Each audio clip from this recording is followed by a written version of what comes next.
Hello, hello tout le monde, bonjour et bienvenue pour la carte conseil. Désolée, je n'ai pas réussi à faire la carte conseil hier soir, c'est pour ça que je la fais ce matin. Et nous allons donc tirer la carte conseil pour aujourd'hui. Nous sommes le vendredi 14 octobre et nous allons la tirer depuis l'oracle du monde.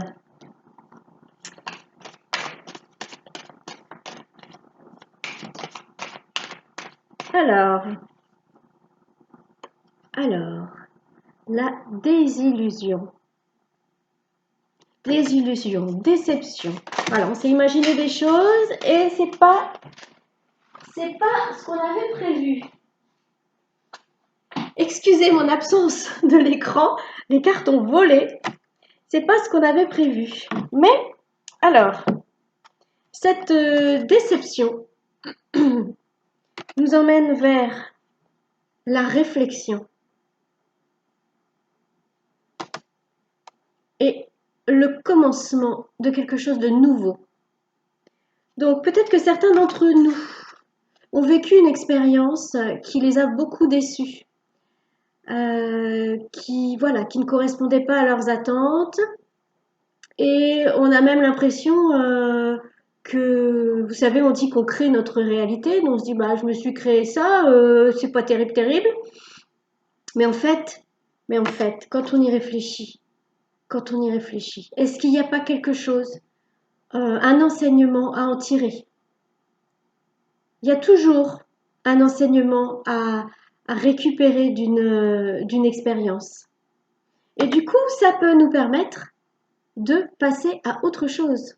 Ben oui, une fois qu'on a compris la leçon, ben on est prêt pour en apprendre une autre. Alors heureusement, il y a des temps de pause entre chaque leçon. Voilà, donc si par contre, vous n'avez pas compris la leçon, ben, l'univers, votre âme, vos guides vont vous remettre une expérience du même genre pour que, bon, là, t'as compris ou t'as pas compris? Sinon, on recommence, hein? Et ça nous donne encore plus de force. Quand on a compris la leçon, et ben du coup, on est préparé.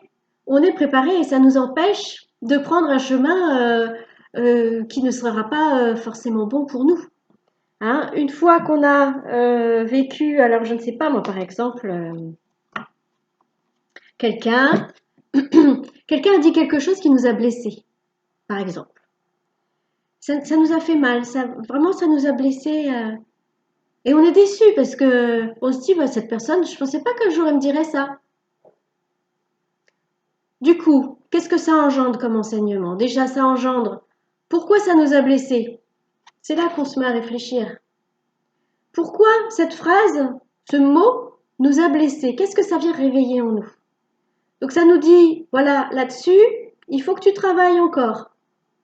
Donc ça peut être la blessure de rejet, la blessure d'abandon, la blessure d'injustice, enfin voilà. Donc après, il y a des moyens pour travailler tout ça. Donc là, ça nous dit, voilà sur quoi tu dois travailler encore. Et puis ça nous dit aussi, tu vois, cette personne, elle est capable de te montrer ce qui ne va pas. Elle est capable de te blesser aussi. Des fois, il y a des gens, ils blessent gratuitement. Il n'y a pas forcément une blessure à guérir. Et des fois, des gens, ils vont dire quelque chose de méchant parce qu'ils sont malheureux. Et nous, ça va nous faire du mal parce on n'aura pas l'impression d'avoir mérité ça. Et en y réfléchissant, on se dit non mais moi c'est bon quoi, je suis au clair avec la blessure de rejet, la blessure d'abandon. Je suis au clair. C'était vraiment de la méchanceté gratuite. Dans ces cas-là, l'autre enseignement c'est bon bah tu sais que cette personne est capable de te dire des choses méchantes donc évite-la. Et ça nous permet de commencer. Donc soit de commencer un travail pour guérir cette fameuse blessure que ça a réveillée en nous, soit pour commencer à prendre un autre chemin, euh, et enfin un autre chemin pour éviter cette fameuse personne toxique, soit les deux, mon capitaine. C'est-à-dire, je prends un autre chemin déjà pour guérir la blessure que ça a générée en moi, mais attention, il n'y a pas toujours des blessures à guérir, hein, faut pas, euh, dans la sphère de la spiritualité, c'est très très répandu ça. Mais il n'y a pas toujours des blessures à guérir. Des fois, quelqu'un, je vous dis, c'est juste une personne malheureuse qui aura besoin eh ben, de cracher un petit peu de venin parce qu'elle souffre. Et puis on est sur sa route. Et du coup, on se dit, mais pourquoi elle me dit ça, moi, quoi? Je n'ai pas mérité ça. Donc, ça nous permet aussi de développer de la compassion envers ces personnes qui font de la méchanceté gratuite, hein. Parce que ces personnes, souvent, ce sont des gens malheureux. Et ça nous renforce. Bah oui, ça nous renforce parce que d'une part, on va avoir guéri notre blessure, s'il y en a une. D'autre part, ça va nous avoir fait comprendre certaines choses par rapport à cette personne ou ce genre de personne toxique. Donc du coup, on se dit, oui, bon, on va pas tendre la perche pour se faire battre, hein. On évite de rencontrer ce genre de gens pour s'en prendre plein la figure, hein. Et puis ça nous renforce parce que du coup, on prend des décisions pour prendre soin de nous, avoir du respect pour nous et, euh, et du coup inciter aussi le respect. Vous savez, quand on incarne une espèce de force tranquille, les gens automatiquement ressentent cette force tranquille, cette force pilier que l'on peut incarner, et automatiquement ils n'osent même pas, ils n'osent même pas dire quoi que ce soit.